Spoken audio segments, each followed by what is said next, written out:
Algumas histórias de terror não precisam de monstros. Elas só precisam de silêncio, profundidade e uma única decisão errada. Em agosto de 2010, um homem entrou em uma caverna submersa na Flórida. Ele nunca mais voltou. Esta não é uma história de ficção.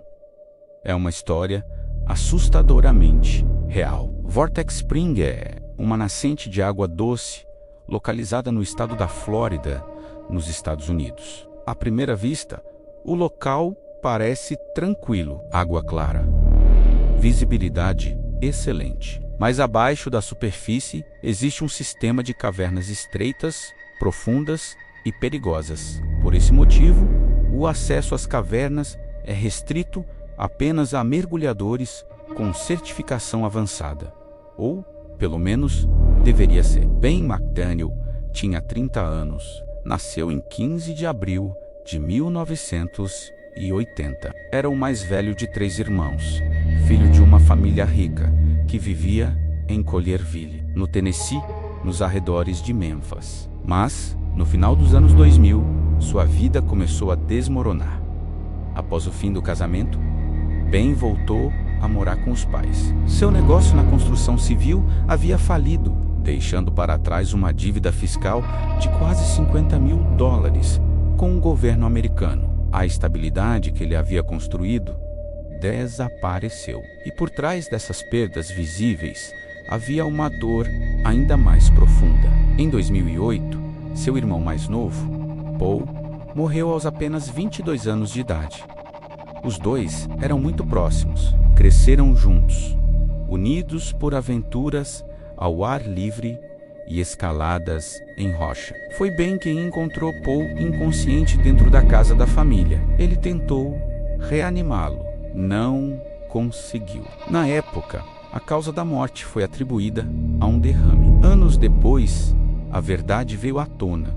Uma overdose, encefalopatia anóxica causada pela combinação de opiáceos e benzodiazepínicos, substâncias que Paul sequer tinha prescrição médica para usar. O luto permaneceu. Ben passou a se dedicar à fundação criada por seus pais em memória do irmão, arrecadando recursos para pesquisas sobre prevenção e tratamento de derrames. Mas o luto, quando não é resolvido, não desaparece.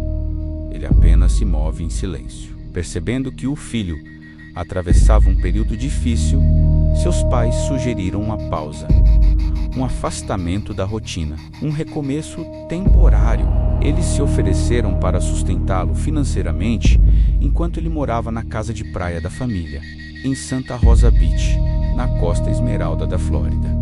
Ben aceitou a proposta.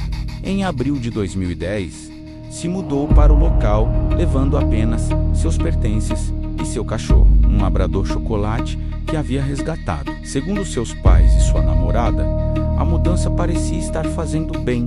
Ben começou a falar novamente sobre o futuro, sobre seguir em frente. Mas a mudança para a Flórida ofereceu algo além de distância emocional. Ela o aproximou da água. O mergulho fazia parte da vida de Ben desde os 15 anos de idade. Ele treinava com seus cilindros na piscina da família, muito antes de conhecer o mar ou os lagos. Debaixo d'água, sua mente encontrava silêncio. Mesmo morando no litoral, Ben preferia mergulhar em água doce. E assim, passou a frequentar um local específico, situado um pouco ao norte da cidade de Ponce de Leon. Um lugar conhecido como Vortex Spring. Na superfície, tudo parecia inofensivo, agual, verde azuladão. Mas abaixo daquela calmaria, existia um sistema de cavernas submersas e nelas, o silêncio não é paz. Apesar da experiência em mergulho recreativo, Ben não possuía certificação para mergulho em cavernas. Esse tipo de ambiente exige treinamento específico, protocolos rígidos e disciplina absoluta. Em Vortex Spring, isso era levado a sério. A entrada para o sistema de cavernas submersas era protegida por placas de advertência. O acesso era restrito e Ben havia sido formalmente proibido de entrar naquele local. Ainda assim, ele voltou. Na tarde de 18 de agosto de 2010, Ben chegou a Vortex Spring, como já havia feito outras vezes. Testemunhas o viram se preparando para o mergulho. Nada parecia fora do comum.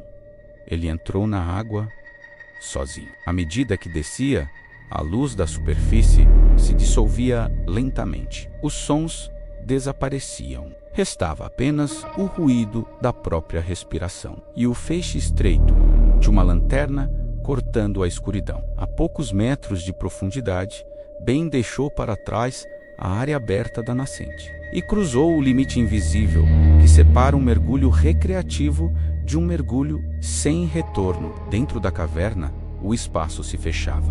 As paredes de rocha se aproximavam. O fundo era coberto por sedimentos finos, capazes de transformar a água cristalina em completa cegueira com um único movimento errado. Em ambientes assim, não existe subida de emergência. Se algo falha, não há para onde fugir.